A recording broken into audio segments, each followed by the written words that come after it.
The slap didn't sound like violence at first. It sounded like a door shutting too hard in a room full of people pretending not to notice.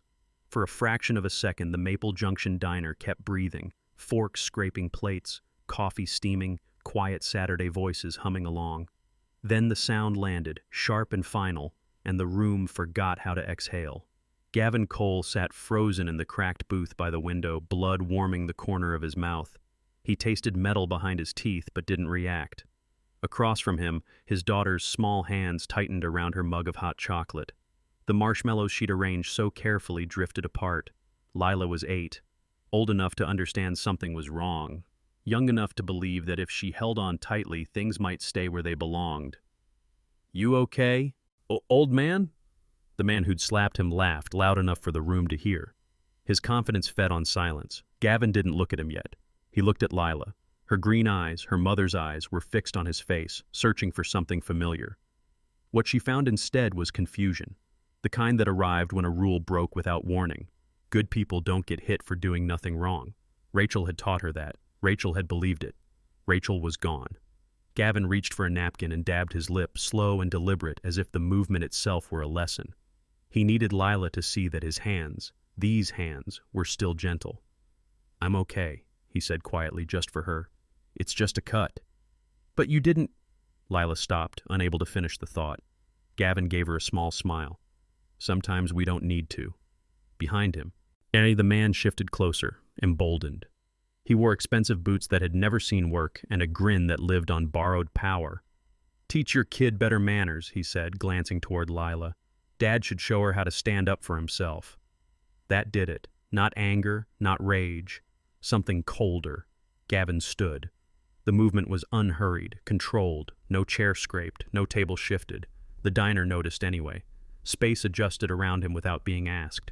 He crossed the floor toward the counter where June Whitaker stood rigid, her face pale. June, always polite, always tired, met his eyes with a silent plea she didn't dare voice. "The lady said no," Gavin said softly. The man snorted. "Mind your business." "It became my business when you touched her." The room went very quiet. Gavin felt Lila's gaze burning into his back. Yet he knew what she was seeing, her father standing between danger and something fragile. The man laughed again, thinner this time. "You think you're some kind of hero?" "No," Gavin said. "I'm just a dad." The man's eyes flicked past him toward the booth, toward Lila. Gavin's body recognized the shift before his mind named it. "Daddy," Lila whispered. Gavin lifted one hand, not a fist, not a threat. Open, steady. "Stop," he said. The word landed heavier than shouting ever could. For a heartbeat, the man hesitated. Then pride won. He reached out and grabbed Gavin's shoulder, spinning him halfway around. Gavin's hand moved. Not fast. Precise. His fingers locked around the man's wrist and twisted just enough. The swagger collapsed instantly. Yet the man dropped to one knee with a sound that wasn't quite pain, more like surprise meeting reality. Gavin leaned in, his voice calm, almost kind. "You're going to apologize," he said. "Then you're going to leave." The man nodded quickly, breath ragged. Gavin released him. The man staggered back, clutching his wrist, fear replacing laughter. His friends followed him out without a word. The bell over the door jingled, cheerful and wrong. Gavin turned slowly. Lila stared at him, eyes wide. Her hot chocolate sat forgotten, the marshmallow family dissolved. He knelt in front of her. "I'm here," he said gently. She nodded, but she was seeing something new now, something she didn't have words for yet. Outside, a siren wailed. Gavin closed his eyes for half a second. He knew that sound. Knew what it meant when truth met a system that preferred simpler stories. He wiped his lip one last time and stood, readying himself for the next lesson, one he hadn't wanted his daughter to learn so soon. Because the fight that was coming wouldn't be in the diner. It would be in a world that didn't care who started it, only who paid for it. The deputies arrived too quickly. That was the first thing Gavin noticed. Not the uniforms, not the radios clipped to their shoulders, but the speed, as if the call had been waiting for permission rather than facts. The diner didn't move when they stepped inside. It watched. Sheriff Kessler followed a moment later, calm and composed, scanning the room with the ease of a man who expected compliance before he asked for it. His eyes settled on Gavin's split lip, then slid to Lila. That pause was brief, but it was deliberate. "What happened here?" the sheriff asked, voice even, practiced. Before Gavin could answer, the man who'd slapped him spoke first, loud, indignant, already nursing his wrist like proof of injury. "He attacked me," the man said. "I was just talking. He lost control." The lie landed easily. Lies often did when they were useful. Gavin felt Lila's fingers tighten around his hand. He knelt beside her, lowering himself to her height before answering. "I asked him to leave. He hit me. I stopped it." The sheriff nodded slowly, as if weighing something heavy. "Witnesses?" Silence answered. Not because there were none, because people had learned how expensive honesty could be. June stepped forward, her voice shaking but clear. "He touched me. I told him to stop, mister." Cole stepped in. The sheriff looked at her, expression unreadable. "Anyone else?" The room breathed shallowly. Gavin felt the moment pass, the point where truth might have found company, and watched it dissolve into avoidance. "All right," the sheriff said. "Let's take this outside." "No," Gavin replied calmly. "My daughter stays where she is." That earned him a look. "We're just asking questions," the sheriff said. "And I'm answering them," Gavin replied. "Here." The sheriff considered him for a moment longer, then nodded. "Fine." The deputies moved closer anyway. One of them reached for Gavin's arm. Gavin didn't resist. He turned to Lila, cupping her face gently. "I need you to listen to June," he said softly. "I'll be back before it gets dark." Her eyes filled instantly. "Promise?" He didn't hesitate. "Was on Mommy's name." That promise hung in the air like a fragile thing. The sheriff cleared his throat. "Mr. Cole, you're being detained pending investigation." June gasped. "For what?" "Assault," the sheriff said. "We'll sort it out." Gavin stood, letting the deputies guide him toward the door. The diner's bell jingled again, too cheerful, too normal. Outside, the sunlight felt wrong. They placed him in the back of the cruiser, the door closing with a soft, final sound. Through the window, he saw Lila pressed against the glass, her mouth moving though he couldn't hear the words. "Daddy." The car pulled away. At the station, everything slowed. Paperwork, fingerprints, a photograph taken under fluorescent lights that flattened him into a version of himself he didn't recognize. He answered questions carefully, precisely, yet knowing every word could be turned sideways later. The sheriff watched from across the room, hands on his belt, saying nothing. Eventually, Gavin was placed in a holding cell. The door closed. The quiet settled. Minutes passed. Maybe more. Then the sheriff returned, alone.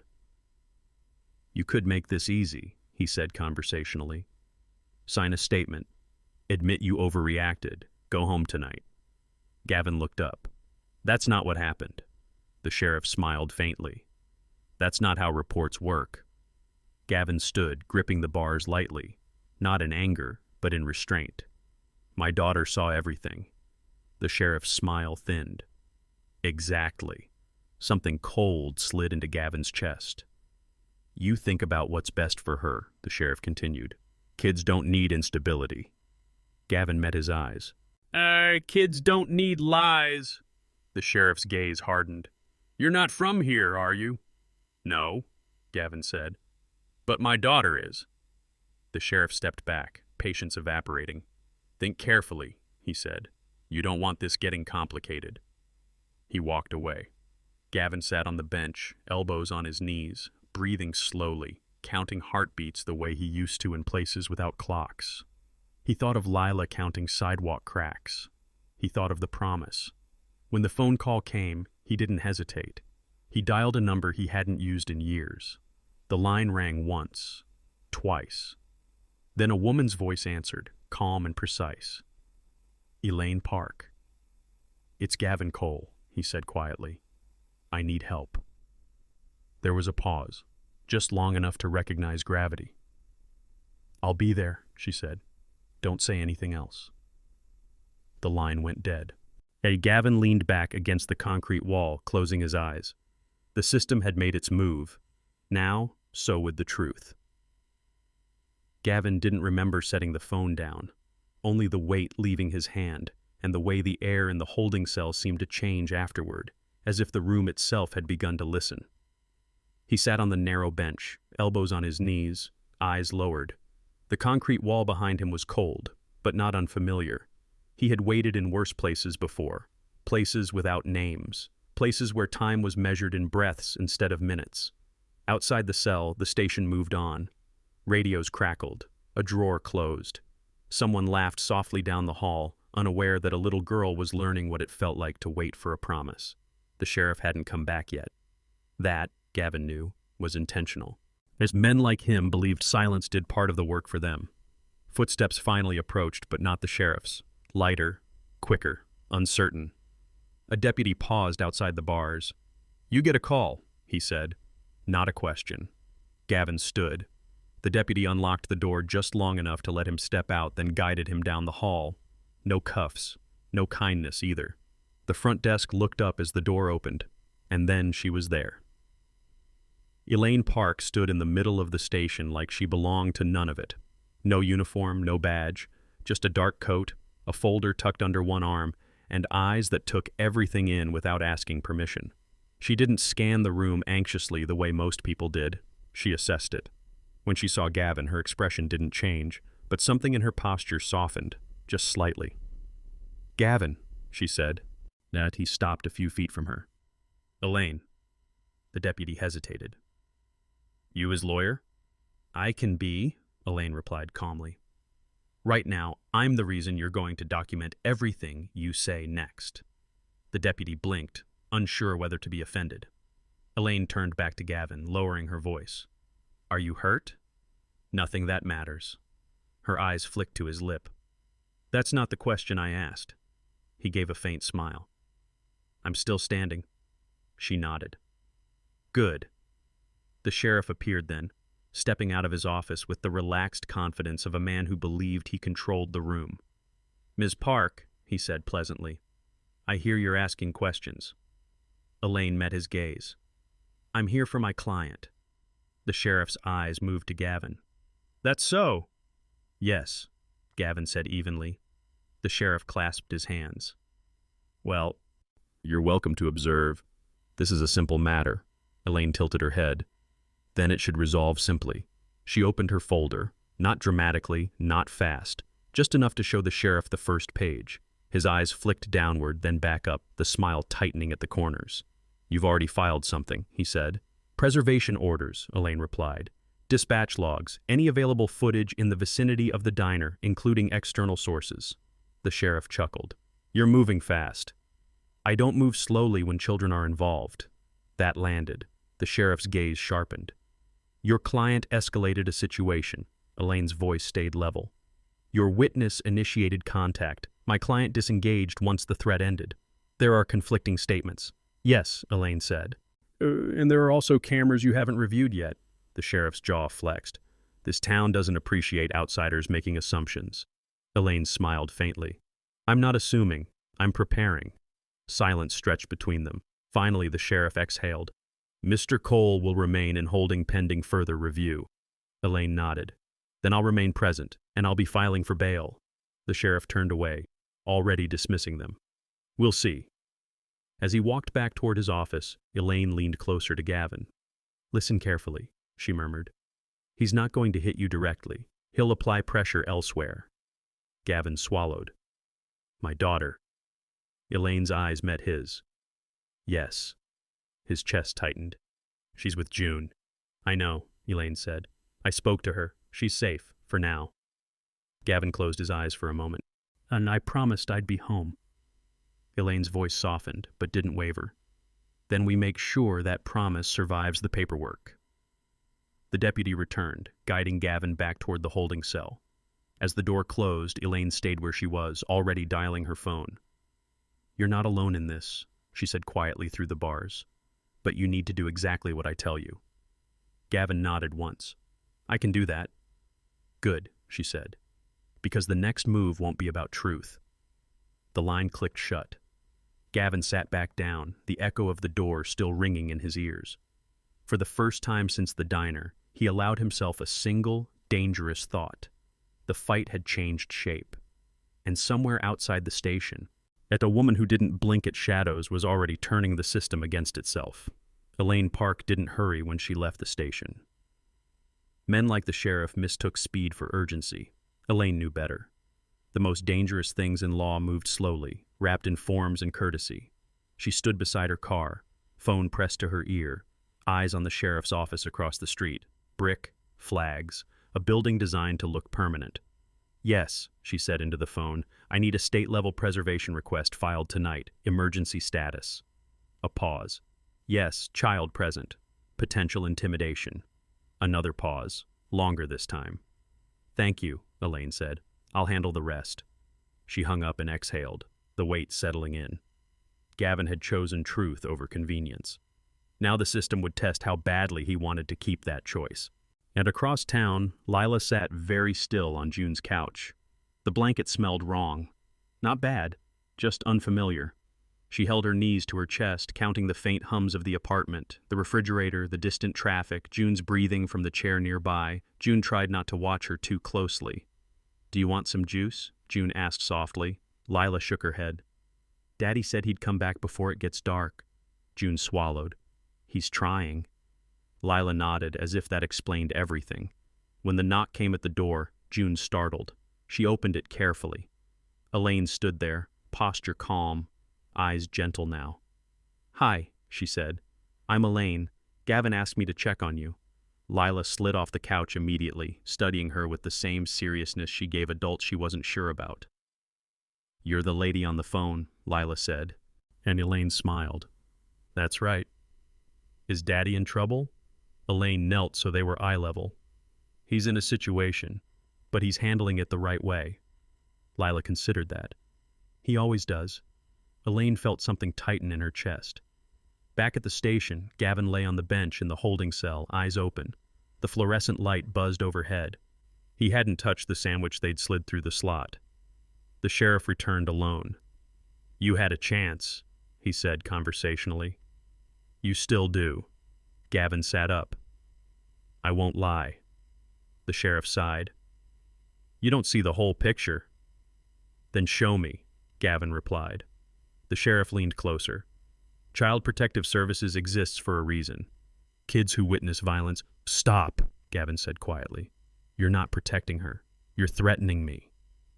The sheriff straightened. "I'm explaining consequences." Gavin met his eyes steady. "Then explain them without my daughter's name." Silence stretched. The sheriff smiled thinly. "Think about what kind of night she's having right now." He walked away. Gavin's hand shook for the first time, not with fear but with restraint. Elaine returned to the station just before midnight. She didn't ask permission. She placed a folder on the front desk and said, "These are filed, time-stamped, copies sent." The deputy blinked. "What's this?"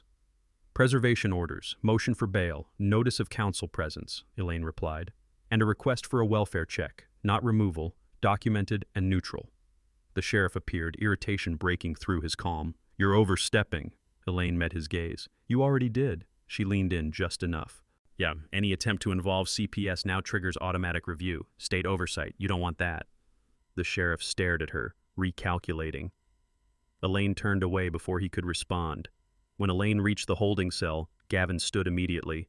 "She okay?" he asked. Elaine nodded. "She's safe. She's brave, and she believes you." Gavin closed his eyes, the relief almost painful. "Thank you." Elaine didn't soften. "This isn't over.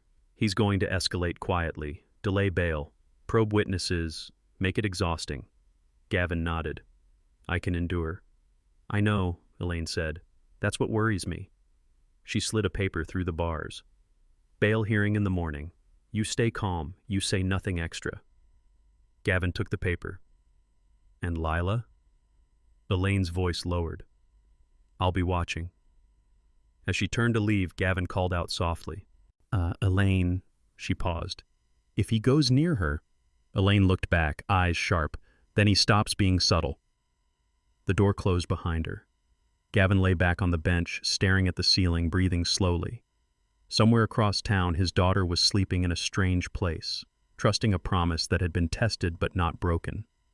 The machinery of law was moving now, quietly, relentlessly, and by morning it would demand its price. The holding cell learned how to be quiet after midnight, not the ordinary quiet of sleep, but the kind stretched thin with intention. The fluorescent light hummed above Gavin's head, steady and unforgiving. Somewhere down the hall, a radio murmured and then fell silent again. Gavin lay on the bench, eyes open. Sleep hovered near him and never landed.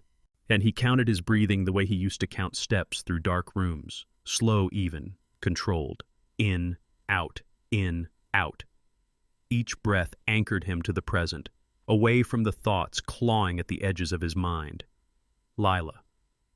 He pictured her curled on June's couch, the blanket too thin, the room unfamiliar. He imagined her counting sounds the way he'd taught her after her mother's funeral. Name what you can hear, he'd said. That way, fear doesn't get to decide the story.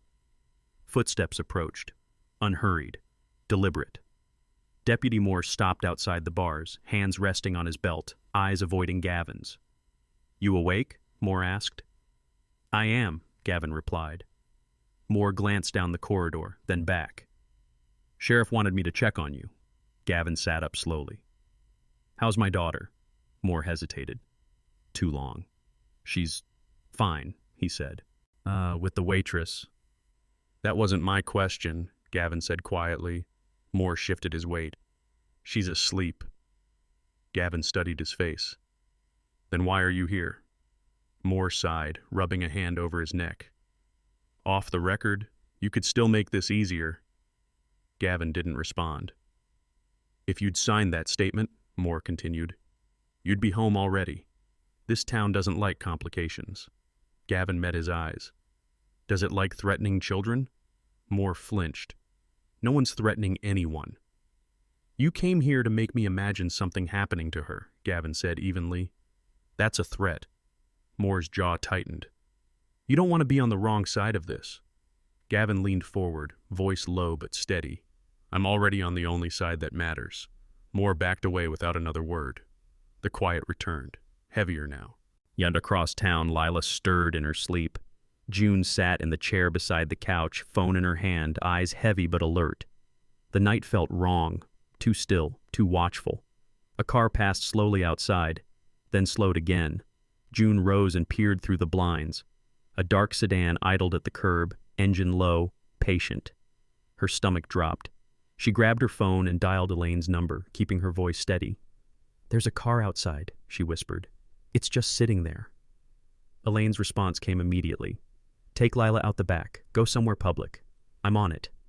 June knelt beside the couch, shaking Lila gently. Sweetheart, we're going for a walk. Lila blinked awake. Is Daddy coming? Soon, June said. But right now we need light. They slipped out the back stairwell, footsteps soft and quick. The sedan's engine revved, and then pulled away. Back in the station, the sheriff arrived just after 2. He looked different now, jacket off, sleeves rolled up, less polished, more honest. Couldn't sleep? He asked lightly. Gavin sat up. I sleep fine. The sheriff leaned against the bars. You should reconsider your position. Gavin didn't answer. I'm concerned about your daughter, the sheriff continued. Witnessing violence like that can be damaging. Gavin stood, gripping the bars. You said she was fine. She is, the sheriff said. For now. The words slid into place like a blade. You touch her, Gavin said slowly, and you cross a line you don't get to uncross. The sheriff smiled, but it didn't reach his eyes. You don't scare me. No, Gavin replied. But you should be scared of what happens when systems use children as leverage. For a moment, just a moment, uncertainty flickered in the sheriff's gaze. He straightened. Think about that while you wait. He walked away. Gavin sat back down, hands shaking now, not from fear, but from the effort of holding himself in place. He pressed his palms together, grounding himself. Choose restraint, Nora's voice echoed from memory, especially when it costs. The night dragged on. Morning arrived thin and gray. Elaine appeared at the cell just after dawn, her face tight but controlled. He tried, she said quietly. Gavin stood. She's safe, Elaine replied. I filed an emergency motion at 4 a.m. Any attempt to involve child services now triggers state review. Relief hit Gavin like a physical blow. He exhaled shakily. Oh, they were watching her, he said. Yes, Elaine replied. And that's a mistake he can't explain away. Keys turned. The cell door opened. Gavin stepped into the corridor, muscles coiled, exhaustion dragging at him. As they walked toward the exit, Elaine spoke softly. "This is the part where he stops pretending." Gavin nodded. "Then so do I." They stepped into the morning air, free, but no longer invisible, because the night had taught its lesson, and the next move would be made in daylight. Gavin felt it before anyone told him. That tightening in the chest, that instinctive awareness that something had shifted from pressure into intent. Elaine's voice on the phone was calm, but it carried an edge Gavin recognized immediately. "They watched June's building last night," she said. "No contact, no report." Just presence." Gavin's grip tightened on the steering wheel. "Lila saw?" "Yes," Elaine replied. "Enough to notice, not enough to panic." Gavin closed his eyes for half a second. That was the line. The one systems weren't supposed to cross. The one people crossed when they thought power belonged to them. "I'm going to get her," he said. "I know," Elaine replied. "I'm already ahead of you." June didn't need to explain when Gavin arrived. Lila ran to him the moment she saw his truck, arms wrapping around his waist with quiet urgency. He dropped to one knee and held her, breathing in the familiar scent of her hair, grounding himself in her weight. "It was just a car," Lila said quickly, as if afraid he might be angry. "But it stayed too long." Gavin pulled back enough to look at her face. "You did the right thing," he said. You didn't freeze. You told June." Lila nodded. "I remembered." Elaine watched from the doorway, eyes sharp, cataloging everything, the timing, the fear response, the absence of official documentation. "That wasn't random," Elaine said once they were inside. "That was a test." Gavin straightened. "Then he failed." Elaine shook her head. "Not yet. He's seeing how far he can go without consequences." Gavin looked down at Lila. "Then we make the consequences visible." By noon, the sheriff knew Elaine knew. And that was when he escalated. Not with uniforms, not with threats, with paperwork. Elaine's phone buzzed while they sat in a quiet corner of the library. Neutral ground, cameras everywhere, children reading on colorful rugs. She read the message once, then again. "He filed an emergency petition," she said. Protective supervision, temporary, framed as concern." Gavin exhaled slowly. "He's turning restraint into suspicion." "Yes," Elaine said, "because calm men don't look innocent enough when someone wants a villain." Lila looked up from her coloring. "Am I in trouble?" Gavin crouched beside her. "No, grown-ups are just having a disagreement." Elaine smiled gently. "And you're helping us solve it." Lila considered that, then nodded solemnly. The caseworker arrived an hour later. Ms. Herrera, professional, careful, eyes trained to distinguish fear from confusion. She sat cross-legged on the carpet across from Lila, notebook resting closed in her lap. "Do you feel safe with your dad?" she asked. Lila didn't hesitate. "Yes." "Did he scare you at the diner?" "No," Lila said. "The other man did." Herrera glanced up briefly at Gavin, then back to Lila. "Does your dad yell at you?" Lila frowned. "Only at the TV when his team loses." Gavin almost smiled. Herrera closed her notebook. "Thank you," she said. "That's all I needed." When she stood, her nod to Elaine was subtle, but unmistakable. The meeting happened that afternoon, not in an office, in the open. Sheriff Kessler stood near the courthouse steps, flanked by deputies who looked less certain than they had days ago. He wore the same calm expression, but it didn't quite fit anymore. Elaine didn't wait for pleasantries. "You used intimidation," she said plainly, "against a child." The sheriff scoffed. "That's an accusation." Elaine slid a folder into the clerk's hands. "That's evidence, time-stamped, witnessed, logged." Gavin stepped forward, voice quiet but unyielding. "Well, you don't get to scare my daughter so you can win an argument." For a moment, the sheriff looked around, at the gathered onlookers, at the phones lifted not to call him, but to record. The town was watching now. "This is unnecessary," the sheriff said. Elaine smiled faintly. So was the car. Silence settled. Heavy. Public. The sheriff's jaw tightened. "This isn't over." Elaine nodded. "No, but it's no longer private." That evening, Gavin walked Lila home with the sun low behind them. She skipped along the sidewalk, counting cracks again, out loud this time. "Daddy," she said, "why do people do mean things when they're scared?" Gavin thought about the sheriff, about systems, about power. "Because they don't know how to stop being afraid," he said. "So they try to make someone else smaller." Lila squeezed his hand. You didn't." "No," Gavin replied, "and neither did you." At home, Elaine paused at the door. "He's cornered," she said. "Next move will be loud." Gavin nodded. "Then we answer it in daylight." Elaine met his eyes. "Exactly." As night fell, Gavin sat beside Lila's bed, listening to her breathe until sleep took her. The line had been touched, and the town would soon have to decide what it stood for. The sheriff's last move didn't arrive with sirens. It arrived with paper. By late afternoon, copies of a notice appeared in windows, on counters, pinned to corkboards that hadn't held anything important in years. Community safety meeting. Mandatory attendance encouraged. Public concern regarding recent disturbances. The language was calm, responsible, sanitized. Elaine read the notice once, then folded it neatly. "Yeah, he wants the room," she said. "And he wants it before the truth finishes spreading on its own." Gavin watched Lila color at the kitchen table, her legs tucked beneath her, her focus absolute. She was drawing the dragon again, rounder now, wings folded in. "What happens at the meeting?" Gavin asked. Elaine didn't look away from the notice. "He frames the story. Not you as a villain, yet. Just unstable, complicated, risky." Gavin nodded. "And me being quiet helps him." "Yes," Elaine said, "which is why you won't be." They relocated before sunset, not because they were running, but because Elaine refused to let the sheriff control geography. The public library offered cameras, witnesses, and neutral ground. Light poured through tall windows. Children whispered between shelves. Normalcy held the space like a shield. As Lila sat cross-legged on the rug, coloring while Elaine worked at a table nearby, laptop open, phone pressed between shoulder and ear. "I need external footage," Elaine said quietly. "Gas station, hardware store, traffic cam, anything with a clean timestamp." A pause. "Yes, tonight."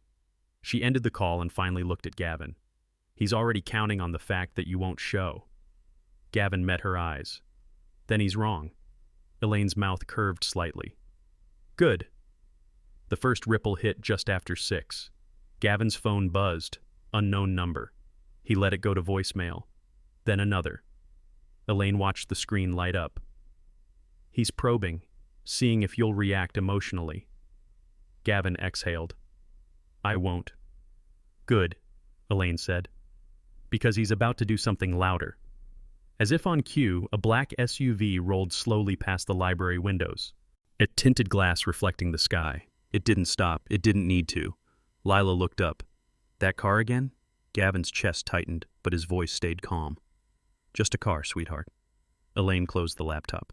"That was intentional," she said, "and stupid." "How so?" Gavin asked. "Because intimidation doesn't work when it's visible," Elaine replied.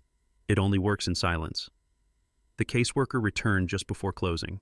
Ms. Herrera moved with quiet efficiency, greeting Lila by name, kneeling to her level. "I just need to follow up," she said gently. "Is that okay?" Lila glanced at Gavin. He nodded. "You can say yes or no." Lila nodded. "Okay." Herrera asked fewer questions this time, focused ones. "How are you sleeping?" "Better." "Do you feel scared when you're with your dad?" "No." Herrera closed her notebook. Thank you." When she stood, she met Elaine's gaze. "I've submitted my findings," she said quietly. "They don't support further action." Elaine inclined her head. "That matters." Herrera hesitated. "Be careful tonight." Elaine didn't smile. "We are." By dusk, the sheriff had made it official. Elaine's phone buzzed again. She read the message and handed the screen to Gavin. Public statement pending. Sheriff to address community concerns directly. "He's committing," Gavin said. "Yes," Elaine replied, "which means he can't retreat quietly." They left the library together, walking into the cooling evening. The town felt different now, not hostile but alert. People looked up longer. Some nodded, others watched without hiding it. At home, Gavin packed Lila's backpack, not to leave town, but to ensure she had everything she needed to stay comfortable if the night ran long. She watched him from the doorway. "Are we in trouble again?" He knelt in front of her. "No. Grown-ups are deciding how to tell the truth." Lila considered that. "Truth takes longer," she said. Gavin smiled. "Yes, but it lasts." Elaine stood nearby, arms crossed, observing the exchange with something like approval. "He'll say you're dangerous without saying it directly," she said once Lila was in her room. "He'll talk about patterns, history, fear." Gavin nodded. "Then we show context." Elaine reached into her bag and pulled out a flash drive. Footage, audio, statements, all clean. Gavin took it. "Tomorrow?" Elaine shook her head. "Tonight." He met her gaze. "Public?" "Yes." Gavin looked toward Lila's room, the light on, the sound of pages turning. "Then we don't whisper," he said. "We let people see." Elaine smiled, sharp and satisfied. "Exactly." Outside, the town lights flickered on one by one. The room was ready, the audience was gathering, and the last move, finally, had taken shape. The house greeted them the way it always had. Not with celebration, not with relief, just with familiarity. The soft hum of the refrigerator, the tick of cooling pipes, the faint scent of wood polish that never quite left the air. Gavin locked the door behind them and rested his forehead against it for a moment longer than necessary. The day had emptied him in quiet ways, not exhaustion of the body, but a vigilance finally allowed to loosen. Lila slipped off her shoes and padded into the living room, setting her backpack down carefully, just as if the room itself deserved respect. "Can we have pancakes?" she asked. Gavin smiled. "At night?" She shrugged. "Mommy said rules can bend when people are brave." He swallowed, then nodded. "Pancakes it is." They cooked together. Lila poured too much batter. Gavin flipped badly on purpose. The first pancake landed half on the pan, half on the stove, and Lila laughed, a full laugh this time, unguarded, the sound ringing through the kitchen like something reclaimed. They ate at the table, knees bumping, syrup pooling where it wasn't supposed to. Outside, the town settled. Cars passed. A dog barked, and then quieted. Life resumed its ordinary negotiation with time. After dinner, Lila brought her drawing to the couch and sat beside him, legs tucked beneath her. "Daddy," she said, tracing the dragon's wing with her finger. "Is the dragon gone now?" Gavin considered the question carefully. "No," he said. "The dragon's still here." Her brow furrowed. "But it didn't breathe fire." "That's a choice," he replied. "Not an ending." She leaned her head against his arm, satisfied. "I like that." Later, when the house dimmed and the hallway light glowed just the way she liked it, Gavin tucked Lila into bed. She turned onto her side, clutching her pillow, eyes heavy but alert. "You didn't yell today," she said sleepily. Gavin sat on the edge of the bed. "No." "You didn't hit anyone either." "No." She smiled faintly. "I think that was harder." He brushed her hair back gently. "It was." "Will people remember?" she asked. "Yes," Gavin said. "Some will." "And the ones who don't?" He considered. "They'll still feel it." That seemed to satisfy her. And within minutes her breathing slowed, the rhythm steady and sure. Gavin stayed until he was certain sleep had claimed her, then rose quietly and closed the door halfway. On the porch, the night air wrapped around him like a cool answer. He sat on the steps, elbows resting on his knees, and let the quiet do its work. Elaine called once. "It's official," she said. "Review opened. He's stepping aside pending investigation." "Thank you," Gavin replied. She paused. "You did the hardest part." After the call ended, Gavin didn't move. He watched the stars blink into visibility one by one, each appearing without announcement, as if they had always been there. He thought of the man he used to be, the parts he had buried, the strength that had once meant destruction and now meant restraint. Strength, he understood at last, but was not the absence of danger. It was the discipline to choose gentleness when danger would have been easier. Inside, Lila shifted in her sleep. murmuring something he couldn't quite hear. Gavin smiled and closed his eyes. Tomorrow would bring questions, whispers, the slow work of healing a town that had learned to look at itself. But tonight, there was only this: a house that held them, a promise that had survived, and a child who would wake believing, correctly, that her father had chosen her over everything else. Gavin Cole had been many things, but here, in the quiet after the noise, he knew the truth that would outlast every version of the story anyone else told. He was a father, and that would always be enough.